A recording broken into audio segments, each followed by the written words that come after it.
Desawe Kanda in Accra. I am Martin Asiedu-Date. And I am Bernice Abubeidu-Lansa. Our headlines in a moment. News360 Headlines is brought to you by Flamingo Paint, Pepsodent Charcoal and Pepsodent Herbal, EcoBank. Coming up this evening, the Minister for Health directs the board of the Komfanochi Teaching Hospital to suspend the hospital's CEO for 2 weeks. Details in a minute.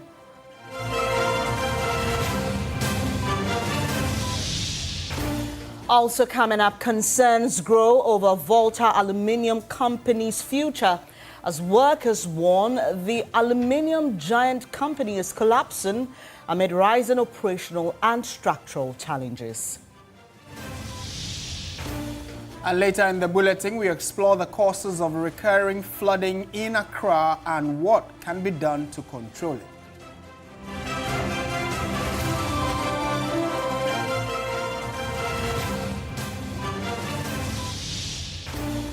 In business news, Ghana Revenue Authority sets ambitious goal to double annual revenue to 310 billion cedis by December 2028. We've got details of that as well. On the international front, U.S. Senate passes bill that would provide Department of Homeland Security additional $70 billion for immigration enforcement.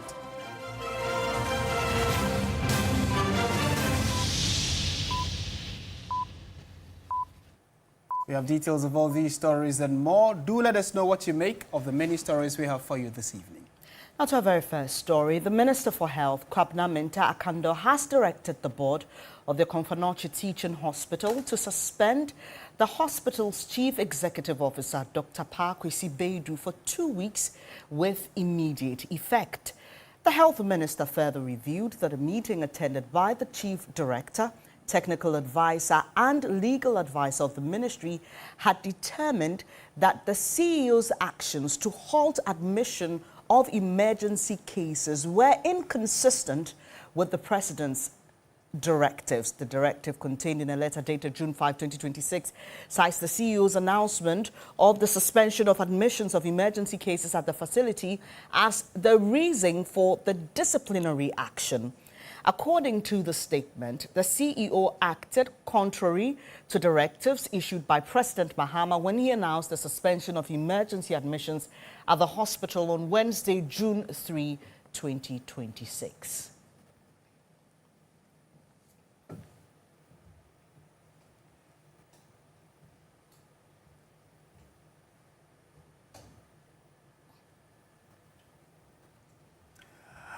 In more news this evening, there are growing fears about the future of the Volta Aluminium Company Limited, VALCO, as a group. Calling itself concerned workers warn that the once promising industrial giant is gradually collapsing. Our labor correspondent Daniel Opoku has been speaking to both the workers and management and now reports. The struggle to revive the Volta Aluminium Company, VALCO, is not new. For more than 2 decades, successive governments have attempted to restore the fortunes of Ghana's only aluminium smelter, but each effort has faced significant challenges. In 2004, under the administration of former President Kufuor, the government initiated plans to breathe new life into the company. Those efforts, however, failed to yield the desired results. In 2018, another government-appointed committee was tasked with investigating the company's challenges and recommending a sustainable path forward. The committee concluded that an equity financing arrangement exceeding $2 billion was necessary to place VALCO on a sound financial footing. But before those recommendations could be implemented, a change in government stalled the process. In 2025, another committee was established to reassess the situation. After months of deliberations, the committee presented a report that an investment package of more than $2 billion remained critical to restoring VALCO's operations and securing its future. The government is currently exploring equity financing options and other mechanisms to make that vision a reality. But some group calling themselves concerned workers of VALCO fear the process could once again be derailed. According to them, efforts to attract investors and advance the revival agenda are being undermined by the company's leadership. That is why we think that management is working with the local union executives to frustrate the government process, because blocking investors from entering 100% government-owned plant is an embarrassment, one, to the country, and it's also an embarrassment to the plant. We're also talking about opening markets and also becoming internationally competitive. There's no amount of money you go and borrow that can give you these things. So it's as if the CEO and his leaders want us to continue to be marking time. I worked for 12 hours night, and I tell you, I had jobs over 25 for within just 12 hours. 25 breakdowns. Yes, and this is only my shift. And this is the process that continues. Sometimes you can go to work and 30 breakdowns. It means we're not producing. It means we are spending all the man hours on trying to repair and raise equipment to their levels before. We need capital injection sincerely. However, VALCO's Chief Executive Officer, management and the board chairman insist they remain fully committed to the revival agenda. I want to assure the workers of VALCO is this. In a simple term, the board, management are not blocking any investor. Give us the time, give us the opportunity to study the report, not the proposal, the report that has been presented to the board, and we will do the right thing for VALCO and Ghana. That's what it is. Management says it does remain open to all stakeholders and that every effort is being made to return VALCO to profitability and long-term sustainability. Currently, 3 major pieces of equipment are under active manufacture and will be arriving soon to improve the operations, the efficiency of the operations. And more importantly, I have also decided with the board to making sure that the union leaders, we meet them 3 times a year. You're still watching News 360. Let's now take you to the site at Adenta where a building recently collapsed. Debris lies untouched as NADMU prepares to clear it, leaving the family unable to salvage what remains of their property. Frank Jiba, his brother to the homeowner, he's been explaining they are now homeless and living with friends and relatives while thinking of the next line of action for the family. A family has been left homeless after a 2-story building collapsed in Adenta, claiming the life of a mother and injuring her children. The children, now receiving treatment, continue to cry out for the mother who will never return. Frank Jiba, a relative who sustained injuries, says they are waiting for the National Disaster Management Organization, NADMO, to clear the debris so they can salvage what remains of their belongings. I was also, by God being so good, the load on me wasn't enough, so I was able to come out myself. And we are waiting for NADMO to clear the stuff so that we see if we have any valuables remaining that we can pack, then our way forward. Because if we leave right now and they start clearing things, people might come around, still other stuff that are left. Frank narrates that one child who was discharged from the 37 military hospital on Thursday was later rushed to Swan Clinic after complaining of severe leg pain. Several tests and x-rays are being conducted before further treatment is administered. My cousin is still at the hospital, still responding to treatment, and one of my nephew, we just had a call that he said he was feeling unwell. They took him to the hospital and they said the wounds are having infections, so they are working on that. At the hospital, the deceased sister, Felicia, broke down in tears. Now left to care for the children, she says she will have to shut down her tissue paper business and continue her late sister's tomato business to support the family. I'm supposed to take care of the kids. There are 3, including my own, making 4. We have a sick mother too. For me, I want to continue her business so that I will use that one to take care of her kids. Because that's the only thing I can do for now. Back at the collapsed house, Relatives lament the massive debris blocking access to their property. President Mahama, ye paucho na asemia etuye wa Adenta News site no. Ye kita nkola. We are pleading with President Mahama to come to our aid. We have lost everything, and I am not in good health. Our children are not going to school anymore because of the incident. Musima ye rao ya ka e komusu di ye paucho. Unya access into their rooms. The debris has blocked all access to the rooms. Hence, we are unable to enter. Meanwhile, a once joyful family has been torn apart by tragedy. Beatrice Sowa, TV3 News, Accra. Now, every rainy season, Accra seems to find itself asking the same question. Why does the city keep flooding? In this explainer, we look at how flooding becomes a recurring feature of life in Accra, what is driving it today, and whether the solution lies in behavioral change, planning, engineering, or all three put together. There's more in this report. When the rains come, Accra does not just get flooded. It gets exposed. The odor rises, drains overflow, roads disappear, markets are submerged, vehicles stall, and families are forced to fight for what little they can save. But this is not new. From the major floods recorded as far back as the 1950s through to the 1980s, the early 2000s, and the painful memories of the June 3 disaster, Accra's flood story has been told over again and again. Today, in June 2026, the capital is still battling the same old enemy. So, who is to blame? Is it the indiscipline of citizens or the failure of government enforcement? The flooding in Accra is not an engineering problem. It's a problem of indiscipline. But the evidence tells a bigger story. Accra's rainfall is becoming more intense, but the city has also made itself weaker. Wetlands have been filled, open lands have been paved, waterways have been blocked, and buildings have found their way into places where water naturally wants to pass. In the Odo catchment, build-up areas have grown sharply, while woodland has reduced drastically. That means more rainwater now runs faster into drains that are already struggling. The drains themselves are part of the problem. Many are choked with plastic waste, silt, construction debris, and household refuse.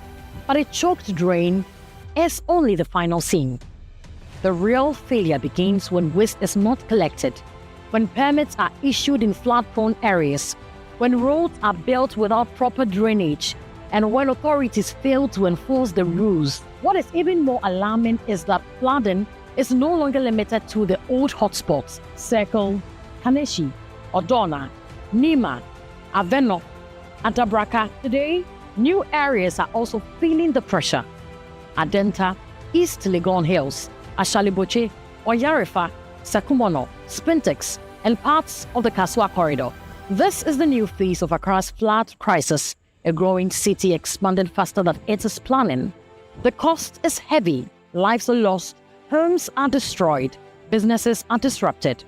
Meanwhile, Ghana has several institutions with roles in flood management: NADMO, the district assemblies, the Ghana Meteorological Agency, the EPA, the Ghana Hydrological Authority, the Lands Commission, road agencies, waste contractors, and others.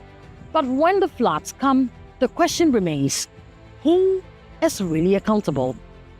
As climate change intensifies and rainfall becomes more unpredictable, Ghana must move beyond the blame game.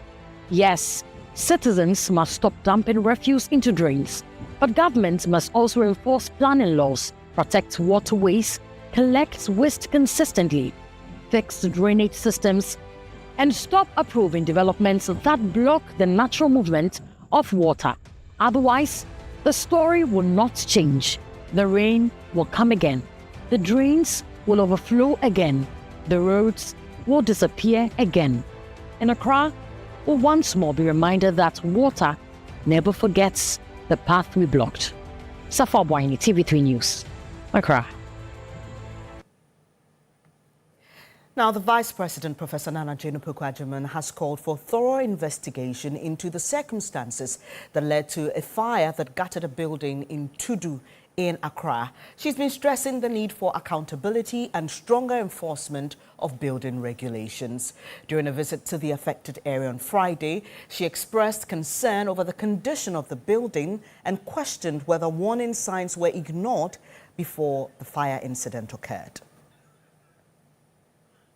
On Wednesday, June 3, fire gutted portions of the police barracks near the Accra Regional Police Headquarters. The fire displaced several occupants, prompting emergency response teams to intervene and prevent further damage. The Vice President, Professor Nana Jane Opoku-Agyeman, on Friday, June 5, visited the area. The Minister for the Interior, Muntaka Mohammed Mubarak, first briefed the Vice President. The Vice President noted that while the immediate focus should be on supporting victims who have lost property and address the trauma experienced by affected residents, it was equally important to examine the factors that contributed to the incident. She urged authorities to assess the structural condition of the building, determine whether it was being used according to its intended capacity, and establish what failures may have occurred. I'm very happy to note that we have not lost a life.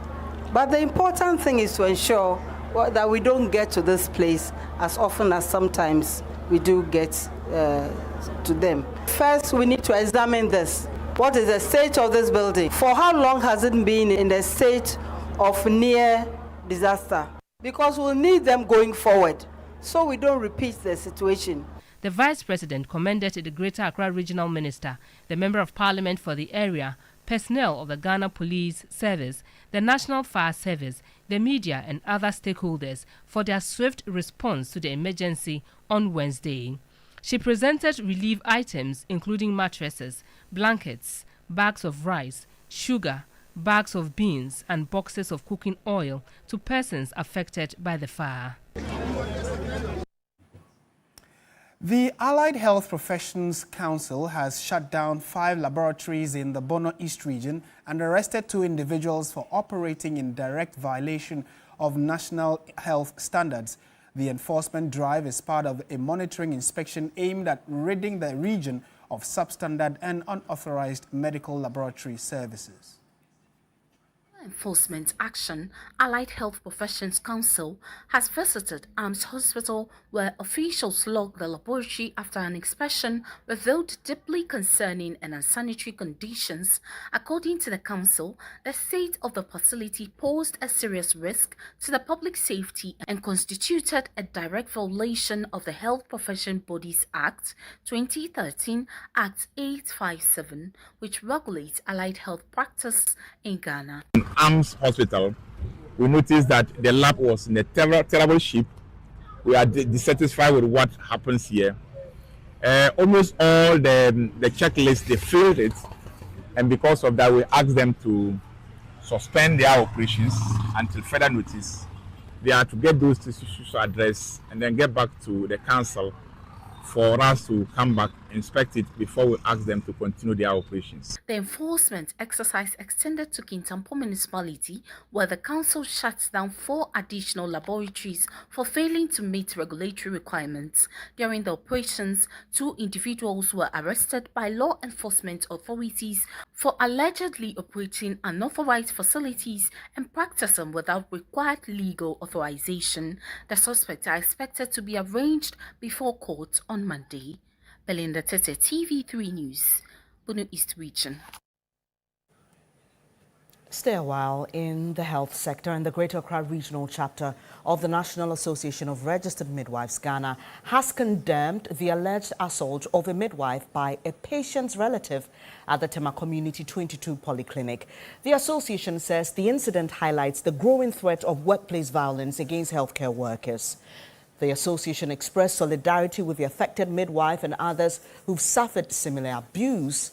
It called on the Ministry for Health and the Ghana Health Service to publicly condemn the incident and take urgent steps to protect healthcare professionals. The group also urged authorities to conduct a thorough investigation and ensure that anyone found culpable is prosecuted. It further demanded stronger security measures in health facilities, a national zero-tolerance policy on workplace violence, and better support systems for healthcare workers. They stress that attacks on health professionals threaten the entire healthcare system.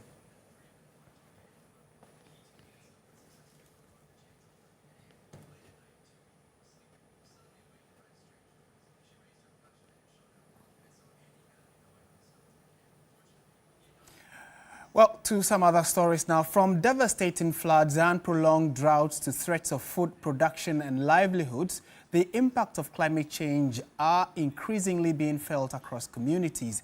Experts and policymakers agree that climate change and environmental resilience must be treated as critical security issues requiring urgent and coordinated action. Climate change is increasingly impacting livelihoods, food systems, public health and economic stability. Climate change advocates say it is urgent for climate issues to be mainstreamed into national security planning and that building resilient communities is critical to safeguarding the country's future. These things will be reoccurring again and again until we know that we have to really do things differently. We have to invest in anticipatory action. Anticipatory action begins with awareness. Anticipatory action begins also with simulations. Anticipatory actions also begins start with we having the bold and political power to go ahead and prevent some things like construction on waterway, making sure we move people from flood-prone areas to less flood-prone areas, safe haven creations, early warning systems being put in place. And these things we can do. Environmentalists are calling for deliberate investment in adaptation and environmental protection, warning that climate-related shocks could worsen poverty and displacement. We also translate our research findings into policy briefs so that we can inform government on what is going on in terms of climate for informed decision. Ghana is one of the countries in the sub-region that has a very robust policy when it comes to environmental and climate issues. Ghana is leading when it comes to negotiations at the COP and other fora. And we believe that, yes, there is hope that in terms of climate change, a lot of actions have to be followed. The Ministry of State in charge of climate change and sustainability says government is committed to implementing policies aimed at enhancing climate and environmental resilience. Climate change is a lived reality. It's about behavioral issue. GES is already collaborating with the Office of the Minister for Climate Change and Sustainability, and we are sure if we catch these young ones at a tender age, there will be change agents. The communities have to be involved. Our traditional leaders, whoever is an actor in the climate change, has to be involved in getting all these issues addressed. Yearly on World Environment Day, the West Africa Science Service Center on Climate Change and Adapted Land Use, WASCAL, provides a platform that brings together stakeholders, including government officials, civil society organizations, academics, and international partners. The event aims to move the national response to climate change beyond slogans and into practical action. Let's focus on education now, and the sector minister Haruna Idrisu says his ministry will organize a national spoken word championship for senior high schools in Ghana, akin to the National Science and Maths Quiz. He was speaking at the grand finale of the ACE Spoken Word contest organized by ACE Consult in collaboration with the American Embassy. 2023, ACE Consult in partnership with the United States Embassy has been organizing spoken word competitions for schools in Kumasi. The 2026 edition was brought to Accra. 4 senior high schools, O'Reilly Senior High School, Accra Girls Senior High School, Forces Senior High Technical School, and Ghana Christian International High School took part in the grand finale. Marilyn Owusu is the Executive Director of ACE Consult. We actually thought the schools would put their all in it, but we didn't realize it would be this competitive. So it's the cream of the cream that's here this morning. Top students, top students. Acting Public Affairs Officer at the U.S. Embassy, Matthew Asada, expressed the embassy's commitment to supporting ACE Consult in developing students' public speaking, creative expression skills. Minister for Education, Haruna Idrisu, pledged to nationalize the contest.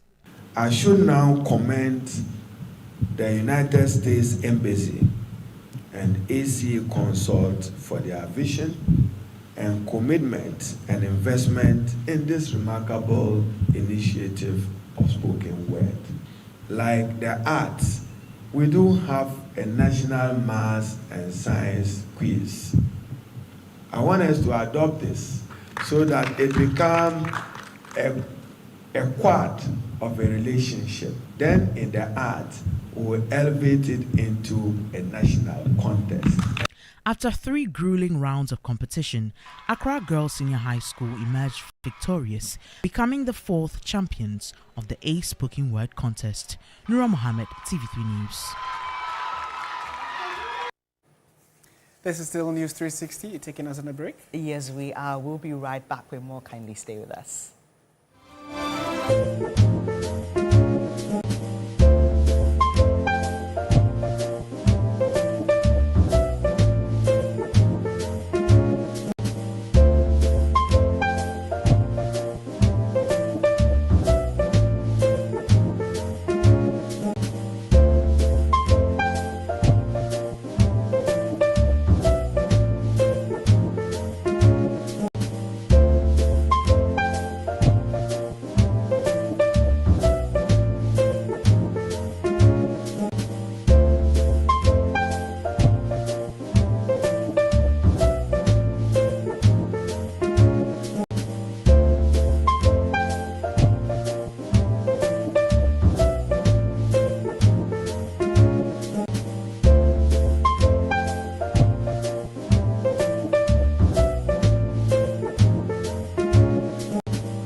In a world full of noise,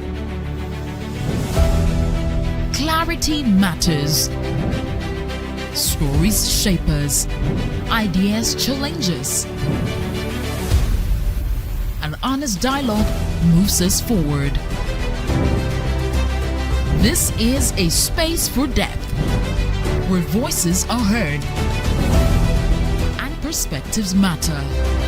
Conversations with Dr. Abnanya Kwasmini, coming soon on TV3. TV3, first in news.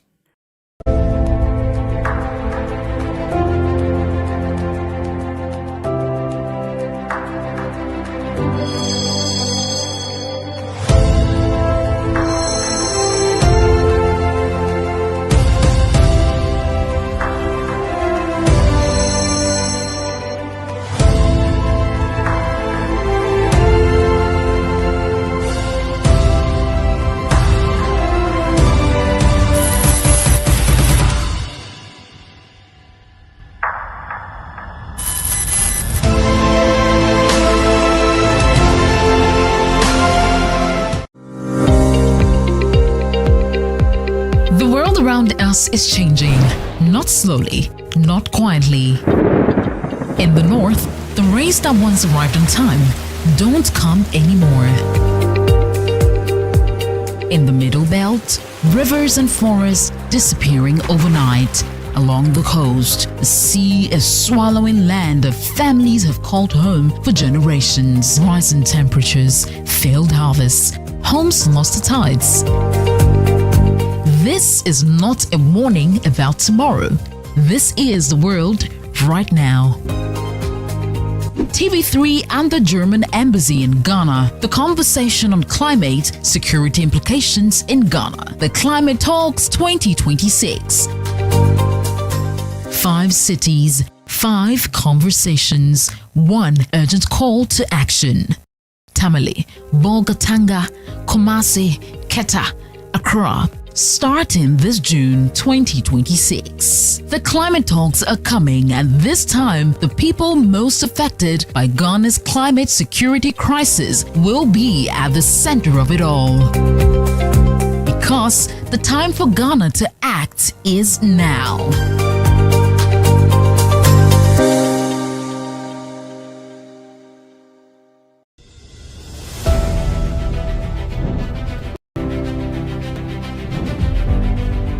In a world full of noise, clarity matters. Stories shape us, ideas challenge us. An honest dialogue moves us forward. This is a space for depth, where voices are heard and perspectives matter. Conversations with Dr. Abinanya Kwasumeni, coming soon on TV3. TV3, first in news.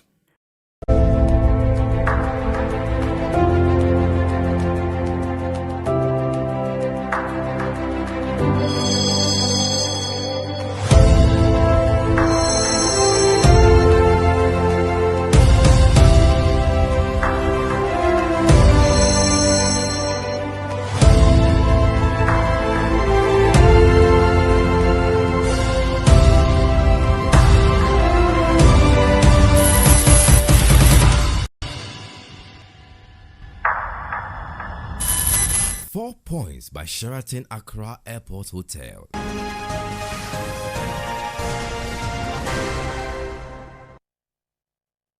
Hello there, good evening and welcome to the business segment here on News 360. I am Michael Obodu. Now, the Ghana Revenue Authority, GRA, has announced an ambitious target to double its annual revenue collection within the next 2 years, aiming to secure a minimum of 310 billion cedis for the national coffers by December 2028. Commissioner General Anthony Kwesi Sapon disclosed this strategy during a stakeholder engagement centered on the progressive rollout of the integrated tax administration system.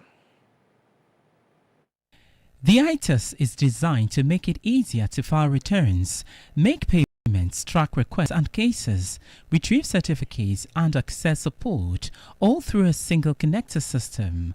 The system is also to be integrated with other government institutional platforms to widen the tax net.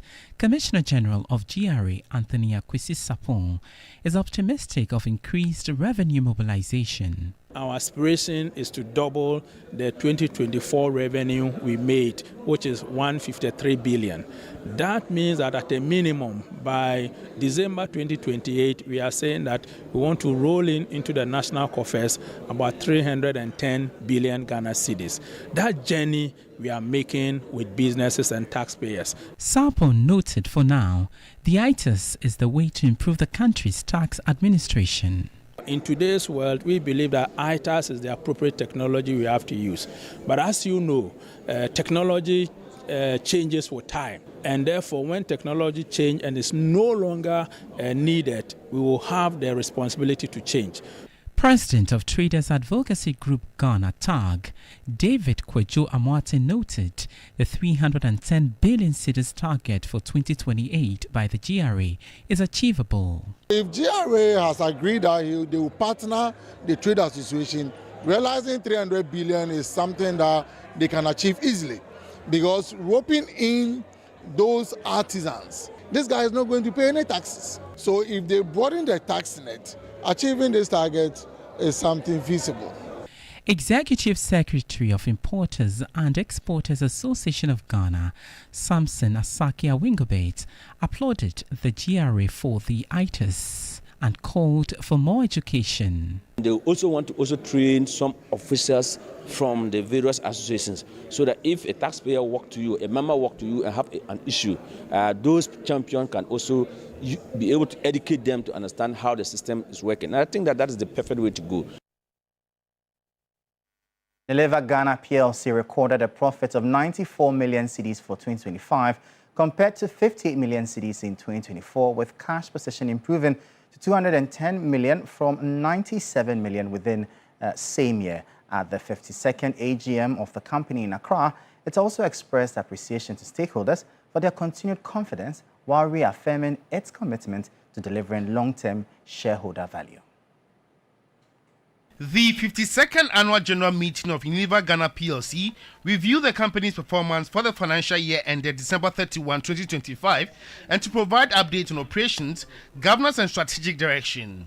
Unilever recorded broad-based portfolio with personal care recording 2.1% underlying sales growth driven by oral care and skin cleansing. The beauty and well-being category delivered strong performance, with Vaseline achieving a double-digit growth of 53.4%.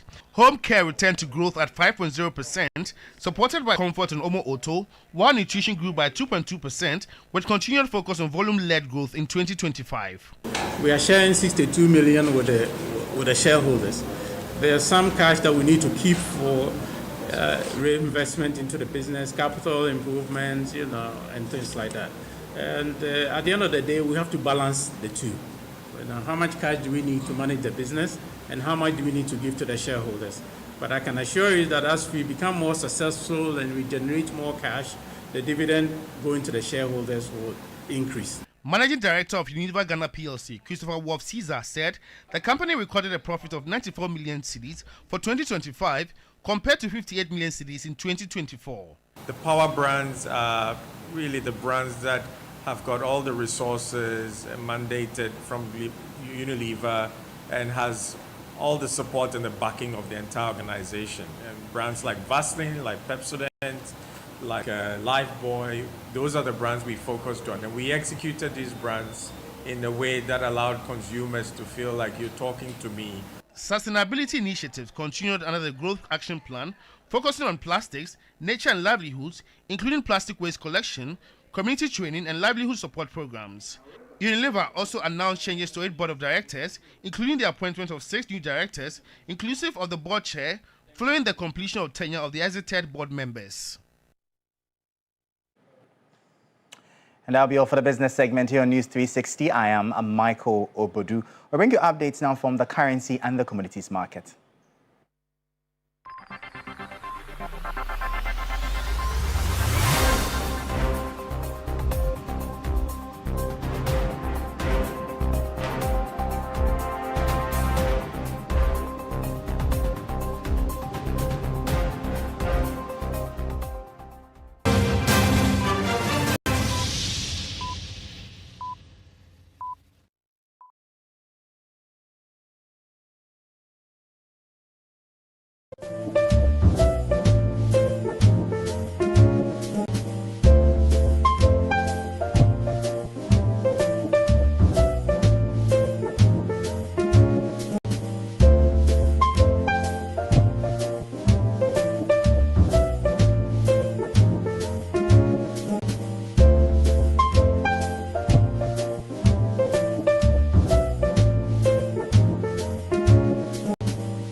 In a world full of noise,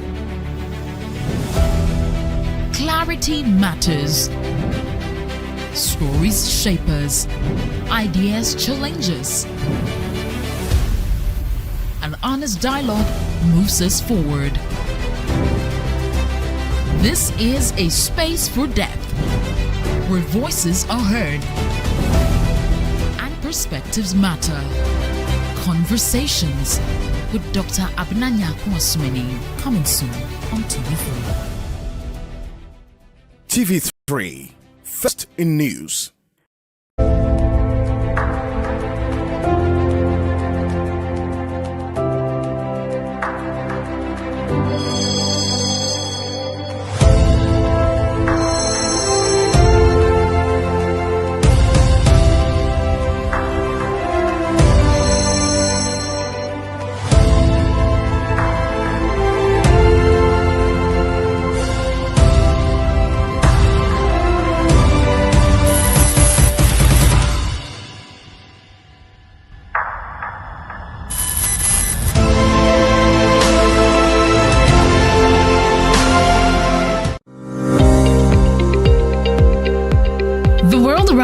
Is changing, not slowly, not quietly. In the north, the rains that once arrived on time don't come anymore.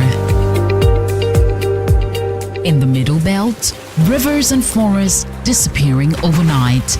Along the coast, the sea is swallowing land that families have called home for generations. Rising temperatures, failed harvests, homes lost to tides. This is not a warning about tomorrow. This is the world right now.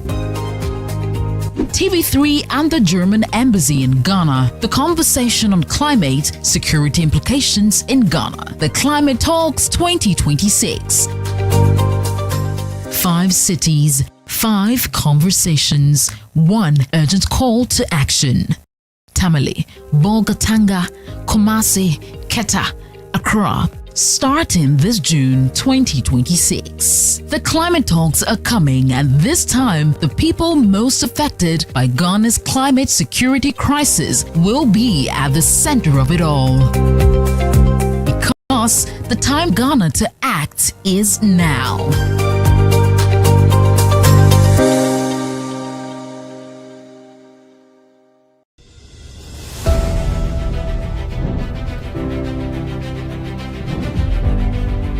In a world full of noise, clarity matters. Stories shape us, ideas challenge us. An honest dialogue moves us forward. This is a space for depth, where voices are heard and perspectives matter.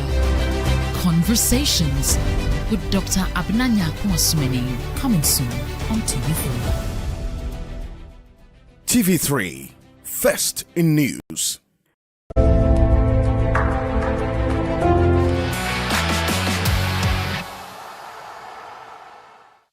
Good evening and welcome to the sports segment here on News360. My name is Bill Ishen. Our former Ghana captain Stephen Appiah has delivered a passionate message to the Black Stars, urging the team to seize their opportunity and make the nation proud at the 2026 FIFA World Cup in the United States, Canada and Mexico.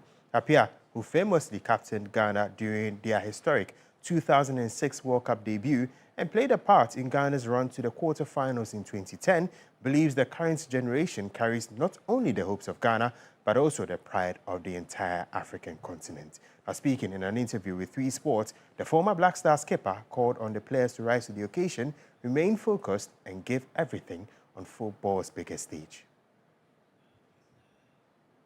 It's their time, and that's the right moment. The moment has come. They should take it. They shouldn't. I mean, they shouldn't. They shouldn't play with it, because we have seen players who play with it and now they are paying for whatever that happens. And this particular time, I think, with social, because 2006 there was no social media. So with social media, you have to take advantage of any chance that you get. I mean, that's what I'm going to tell them. at first they have to know that they are playing for African continent. So wearing that shirt, they should know how important is the shirt, and they should fight for everything to achieve something. That was a former captain of the Black Stars, but the current Black Stars captain, Jordan Ayew, has opened up about the constant comparisons with his legendary father, Abedi Pele, and his older brother, Andre Ayew, insisting that he is focused on building his own football identity rather than living in their shadows. As Ghana prepare for the 2026 World Cup, the Black Stars skipper addressed the pressure that comes with being part of one of Africa's most famous football families during an interview with GFA Media. His father, Abedi Ayew Pele, is regarded by many as Ghana's greatest playmaker, while his brother, Andre, led the team as captain in the 2022 World Cup. Makes me laugh because for me, it's even harder. Yeah. Okay. For me, it's even harder because you always have that perception that, it's because of his father, it's because of his uncle, it's because of this, it's because of that, you know. But at the end of the day, like I always say, you can say all those things, but football doesn't lie on the green grass, you know. On the green grass, it will never lie. Football says the truth on the green grass. So whatever people say outside, everyone has his opinion. We're allowed to say anything we want. You know, we're allowed to criticize, either positive or either negative. But at the end of the day, you just need to keep your head straight and, you know, do what you do best and have self-belief. You know, it's not easy, the critics and things. Yeah. So if you want to be a professional footballer, you need to have a thick skin. You know, it's not easy, but it is what it is. Now, Accra Brewery PLC, producers of Club Lager, officially unveiled its FIFA World Cup consumer campaign at a launch that was held at the Accra City Hotel. The following report has more details. Other members of the media, football influencers, trade partners, consumers, and passionate football fans to celebrate Ghana's rich football culture and introduce the exciting experiences planned for supporters throughout the FIFA World Cup season. Highlights of the event included the unveiling of the official Club Lager World Cup jersey, the special edition World Cup label, and the nationwide consumer promotion, with the jersey serving as the flagship prize. Speaking at the event, country marketing lead Vanessa Kavi shared the inspiration behind Club Lager's World Cup campaign, themed Cheers to Our Charlie. We just officially launched the National Consumer Promo, and that National Consumer Promo is going to help or enable people to be able to win this amazing jersey. And basically what they have to do is you buy Club here, you check under the crown cork, and if you find the jersey outline in the cork, you essentially have become an instant winner. The campaign will also create opportunities for fans across Ghana to connect, celebrate, and enjoy football together through engaging experiences, rewards, and activations throughout the World Cup season.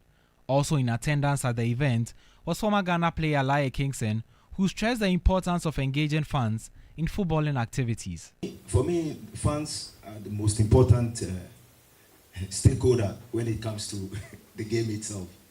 You know, without fans, I don't think the football teams will be there. You know, every team needs the fans. So, and you know, not every player can also play in a full stadium, full house. The event concluded on a memorable note, featuring energetic Jama performances, engaging football panel discussions, and interactive activations. That's it for the sports segment here on News 360. My name is Bill Ishen. There's more on the bulletin after the break.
In a world full of noise,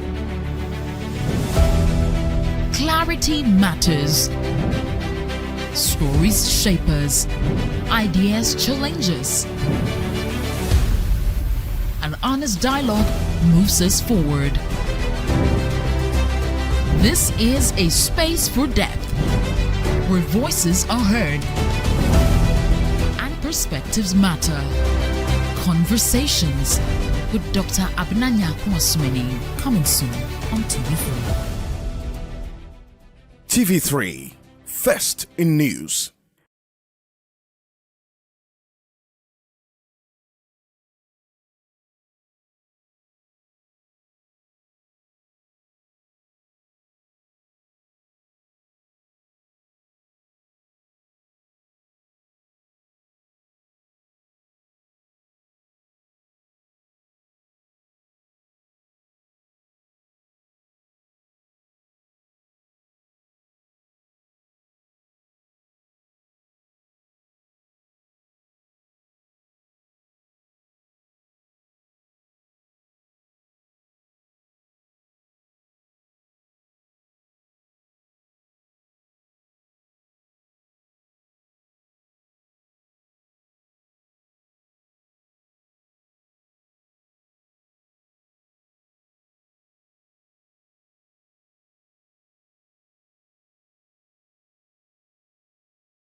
In a world full of noise,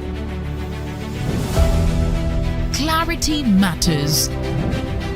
Stories shape us, ideas challenge us. An honest dialogue moves us forward. This is a space for depth, where voices are heard and perspectives matter. Conversations with Dr. Abnanya Kwasmeni, coming soon on TV3.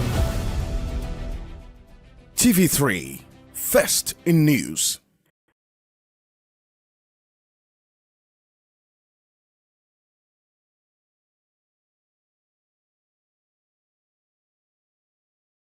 Accomplished game changers from the worlds of entertainment, business and culture are set to share their success stories, experiences and journeys of resilience on the exciting new cooking reality show, Cooking with the Game Changers.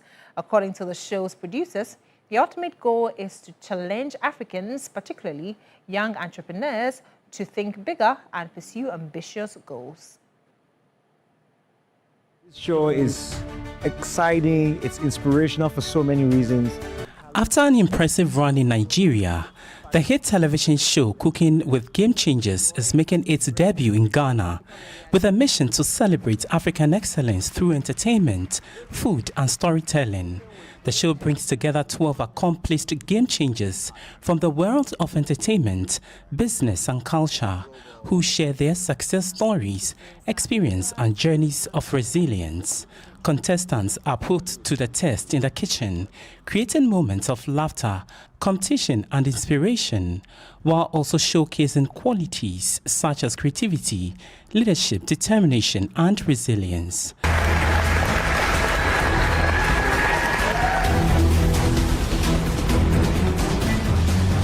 According to the show's producers, the program is designed to do more than entertain.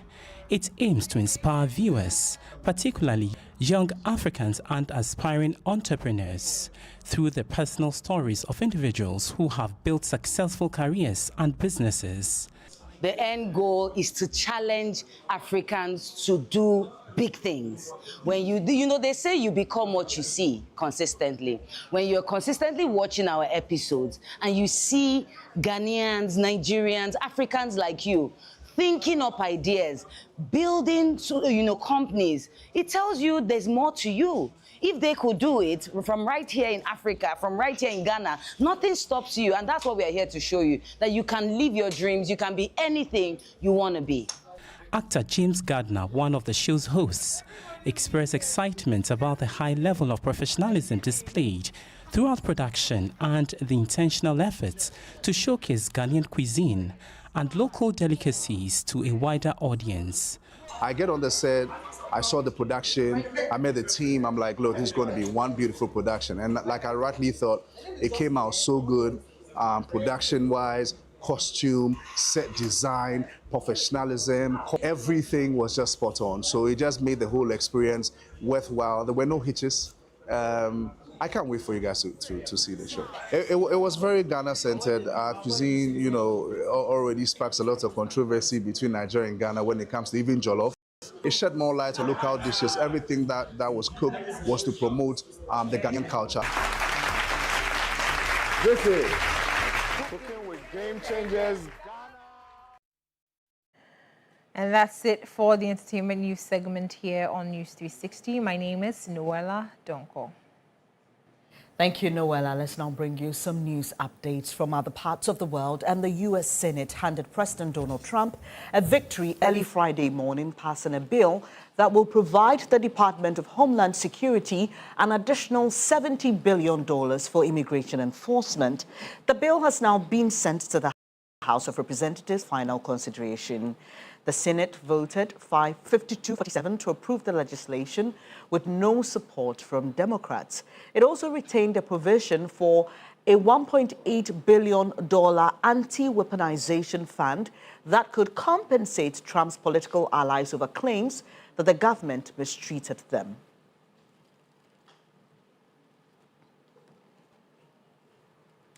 Thank you so much for watching News 360. It was live from our studio here at Desawe Kanda in Accra. I am Martin Asiedu Dati. And I am Benis Abubedu Lansa. Do have a good evening.